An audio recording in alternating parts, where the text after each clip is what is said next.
Cipher میں سزا ہوئی تھی، آج توشہ خانہ کیس میں سزا سنا دی گئی ہے اور وہ پروسیس جو ہے وہ رہ گیا ہے اس میں. جی دیکھیں، یہ ان کو ٹرائل نہیں آپ کہہ سکتے، ان کو آپ کیسز نہیں کہہ سکتے، یہ تو دونوں ڈرامہ ہے. اور یہ سزا تو کر دی، بڑی جلدی تھی سزا دینے کی.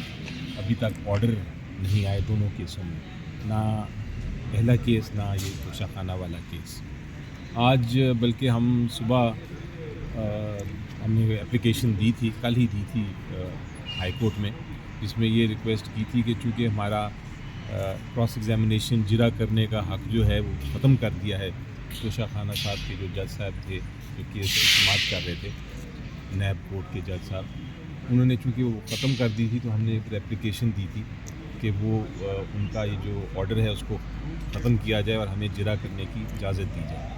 لیکن وہ ابھی صبح جب ادھر آیا اطلاع وہاں پہنچی کہ ہم نے یہ اپلیکیشن ہے اور ہو سکتا ہے آج فکس کر دیں، تو وہ انہوں نے صبح ہی آرڈر اناؤنس کر دیا.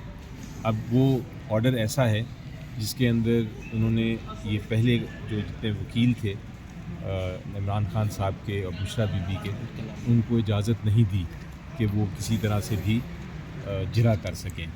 دوسری، ان کو یہ بھی اجازت نہیں دی گئی کہ اپنے کوئی گواہ پیش کر سکیں. تیسری ایک بہت ضروری چیز ہوتی ہے کہ آپ ایک بیان قلم بند کرتے ہیں، اس بیان کے جو اکیوزڈ جو ہوتا ہے، ملزم جو ہوتا ہے، اس کا بیان اگر قلم بند نہیں کریں گے تو آپ ججمنٹ یا فیصلہ اناؤنس نہیں کر سکتے. وہ ابھی تک کل شام تک، کل رات تک ابھی تک قلم بند نہیں ہوئے تھے، بیان ابھی تک بیان نہیں دیے گئے تھے، صبح بھی نہیں دیے گئے، ان کے بغیر ہی ججمنٹ اناؤنس کر دی. تو یہ اس قسم کی حرکت ہو رہی ہے. آپ نے دیکھا پہلے کیس میں بھی یہی ہوا، آپ نے دیکھا یہ دوسرے کیس میں بھی یہی ہوا.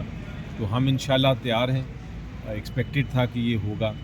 اب ہم نمبر 1 تو ایک اپلیکیشن فائل کر رہے ہیں کہ ہمیں آرڈر کی کاپی دی جائے، اور نمبر 2 ہم فائل کریں گے اپیل، اور اپیل میں ہم یہ جو کنوکشن ہے اور جو سزا ہے اس کی سسپینشن بھی مانگیں گے. اور امید یہ ہے کہ اتنا آرٹیکل 10A کی خلاف ورزی ہوئی ہے، قانون کی خلاف ورزی ہوئی ہے، آئین کی خلاف ورزی ہوئی ہے، اتنا مس ٹرائل ہے، اتنا آبویس ہے کہ اس میں کوئی شک نہیں ہے کہ یہ سسپینڈ ہو جائے گی بہت جلد، سزا بھی اور کنوکشن بھی. برسر صاحب 10 وکلا اس کیس میں چینج کیا آپ نے، کیا وجہ تھی سر؟ دیکھیں وہ تو اس کیس کی بات نہیں کر رہے، شاید آپ پہلے کیس کی بات کر رہے ہیں. اس کیس یہ توشہ خانہ کیس میں تو وہی وکیل تھے جو پہلے تھے، لیکن جو وکلا کی چینج کرنے کی بات ہے یہ درست نہیں ہے. جہاں تک مجھے علم ہے اور جہاں تک میں نے ریکارڈ دیکھا ہے اس میں بڑا کلیئر بات ہے کہ جو وکیل شروع سے تھے وہی وکیل ہیں. کھوسا صاحب جو ہیں وہ اس میں وکیل ہیں، اور ان کے ساتھ جو ایڈیشنل وکیل ہیں وہ اس کو وہ ریپلیسمنٹ نہیں ہے، وہ ایڈیشنل وکیل ہیں، یعنی مزید اضافہ کیا اس ٹیم میں. وہ جو وکیل ہیں وہ اس لیے اضافہ کیا گیا کہ ٹرائل میں فیسیلیٹیٹ کیا جائے، ٹرائل میں کوئی ڈیلے نہ ہو.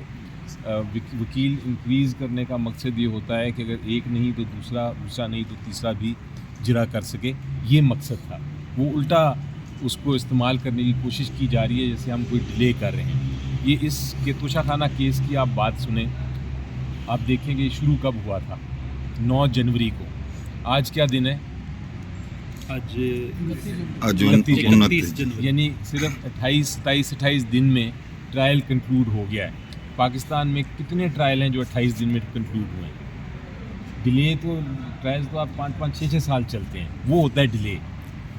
29 دن یا 27 دن میں کون سے ڈیلے کی آپ بات کر رہے ہیں جو آپ کہہ رہے ہیں کہ نہیں ہم نے اتنا آپ نے ڈیلے کر دیا کہ آپ اس کو اجازت ہی نہ دیں کہ آپ کراس ایگزامینیشن آپ کی جرا بھی ختم کر دیں گے، آپ اجازت ہی نہ دیں کہ آپ اپنی شہادت لے کے آئیں.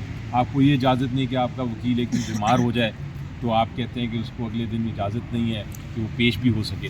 یہ اس قسم کی آپ نے کہاں دیکھا ہے پاکستان کی جوڈیشل ہسٹری میں، تاریخ میں اس طرح کے کیسز؟